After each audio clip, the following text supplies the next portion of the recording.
Salut à toi, ici Simon. Bienvenue sur la chronique, l'important, c'est les 3 points. On y parle de sport, de l'actualité sportive, on brief, on débrief, pour que vous puissiez briller au resto avec Jeanne et Serge et les copains sans forcément suivre tous les matchs. Alors en ce moment, c'est la Coupe du Monde de rugby organisée en France.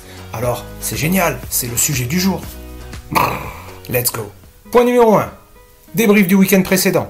Ça a commencé jeudi par une belle victoire de l'équipe de France, 27-13, contre la légende, les All Blacks, les Néo-Zélandais et leur AK.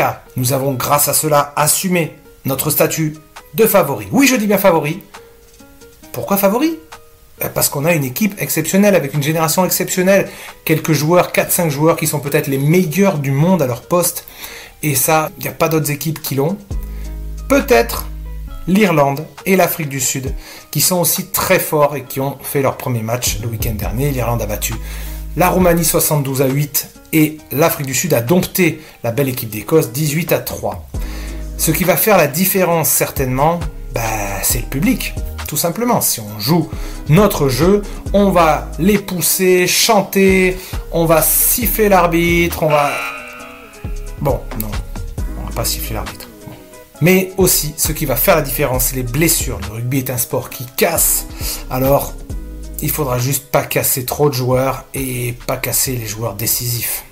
Le brief, le week-end prochain, dimanche fin d'après-midi, réservez votre télé et votre canapé. 17h45, Australie-Fidji. Ça va jouer dans tous les sens.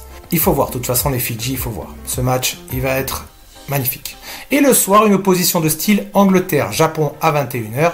Match intéressant pour connaisseurs de rugby quand même. Mais ça va être un beau match.